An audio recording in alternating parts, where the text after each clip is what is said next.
The world did not welcome him. Wow. Every great story has a beginning, right? But not all of them are great. Some are just forged in fire and ash. A line like that, it just cuts right to the bone. So today, we're going to dig into that. We're going to deconstruct how a hero is made, not born.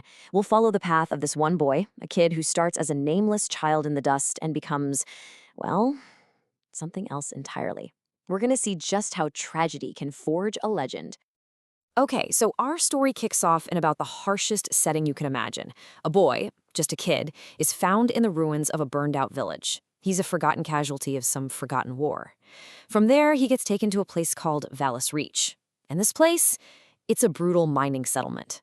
Calling it a town is generous. It's really more of a tomb for the living, you know? A place where you go to work, to suffer, and then to die completely forgotten. The miners there, they give him a name, but it's a cruel joke. They call him Aric. It's this defiant title for a boy who has absolutely nothing. But you see, for him, it wasn't a joke at all. He latched onto that name, held it like a promise he was making to himself. A promise that one day he was going to live up to exactly what it meant. Just let that sink in for a second. 7. He was 7 years old. In this world without light, most kids started that brutal mine labor at 10. 10! And Aric, he was forced down into that darkness 3 years early. His childhood wasn't just stolen, it was literally ground into the silver ore they were digging up, all to feed an empire that had no idea he even existed. But here's the thing. In a place that was basically designed to re-erase who you are, something different was happening inside this kid.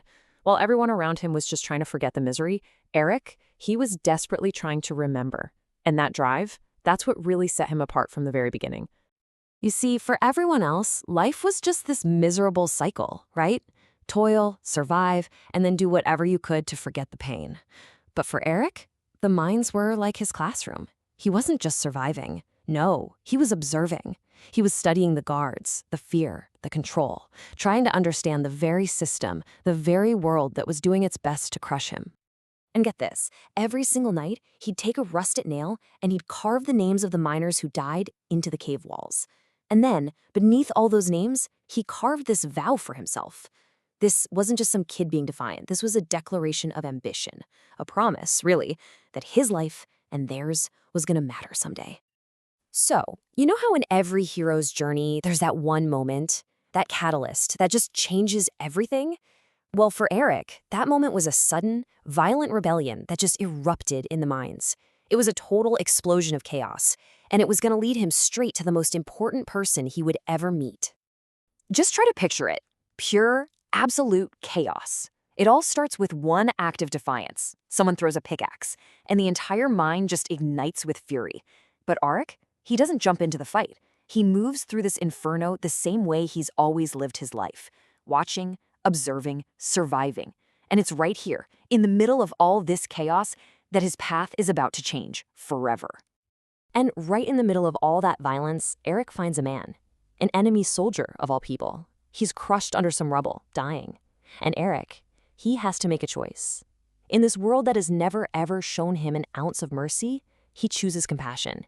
He decides to save this man. And that one act, it's gonna seal his fate. So this soldier, his name is Can, becomes his mentor. And he doesn't just teach Aric how to swing a sword. No, he teaches him how to think. These 3 lessons are basically the foundation of everything. It's not about being the strongest guy in the room. It's about strategy, about psychology, about being lethally efficient. Can teaches him that real power, it comes from understanding your opponent, not just overpowering them. And so a real bond forms between them. This is the closest thing to family Aric has ever had. But in this world, nothing is free. Every lesson comes with a price. And the final, most important lesson Aric is about to learn from Kyan, well, it's going to be paid for with his mentor's life. But before it all goes down, Aric asks his mentor this incredibly deep question. It sounds like a kid's question on the surface, but it cuts right to the heart of, well, everything. Society, order, power. He asks, why do men obey kings? Why do so many people just submit to a few? And Kyan's answer, it just changes everything for Aric. It's one single sentence that completely reframes the entire world. It suggests that power isn't something you're born with, it's something you achieve.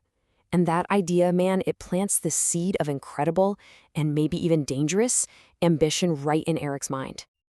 Well, you knew it was coming. Their past finally catches up to them. Imperial soldiers track them down. And Cayenne, he fights like a force of nature, not a man. A total whirlwind of steel and fury. But even storms die out. Aric has to stand there and watch as his mentor, the only family he's ever known, is cut down. And that's Cayenne's last lesson. An unspoken one, taught in blood. And as he's dying, Cayenne gives Aric one last piece of advice. The brutal, honest truth that is going to guide every single thing he does from this moment forward. Power isn't given, it's taken. So, in the quiet after the fight, something inside Aric just shifts. Of course, the grief is there, it's immense. But underneath it, something new is hardening, solidifying. He's not just a survivor anymore, just reacting to whatever the world throws at him. Now, he's a man with a mission, forged in that fire of loss. You can just picture him, standing over Cayenne's makeshift grave, holding that broken sword. And right there, he makes a new vow. Survival? Yeah, that's not good enough anymore. The only goal now is to conquer the very world that tried so hard to erase him. And so he begins his walk. This whole origin story, as full of pain and loss as it is, it's not his ending, it's his real beginning. From here on out, every step he takes is deliberate, intentional. A step toward the destiny that he's going to seize for himself. And that brings us right back to the beginning, doesn't it? Full circle. His name, the one that started as a cruel joke, has now become his prophecy. You see, the story of a hero isn't just about what happened to them. It's about what they choose to become in spite of it all. And it leaves us with one last, kind of chilling thought.